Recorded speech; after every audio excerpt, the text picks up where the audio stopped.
For people who can't afford to buy a house in Australia, it's obvious why hearing the government thinks that spending $368 billion on some new submarines is an enormous amount of money. But for a nation state the size of Australia, spending $368 billion over 30 years, well, it's only a bit over $10 billion a year. Only $10 billion a year, I hear you say. But let's be clear, we spend $11 billion a year on fossil fuel subsidies. And I don't know if you've heard of the stage 3 tax cuts that are coming in soon. They're going to cost $17 billion in their first year, rising to $25–30 billion a year in no time. So when governments want to spend a lot of money, they make it seem easy. Today we're being upfront about the cost of this. Yes, it is an enormous investment, but it also will deliver enormous returns. This is a game-changing investment. It will be worth every cent. But when it comes to spending money on you and I, when it comes to public health, education, the National Disability Scheme,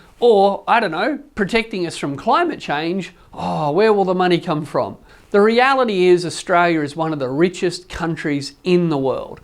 Australia is so rich that we can spend $368 billion on submarines without any economic modelling, without it even going to Cabinet before the decision was made. Similarly, we can spend $20 billion a year on tax cuts for stage 3. Again, no economic modelling, no problem, just Scott Morrison's bad ideas, unfortunately being implemented by the current government.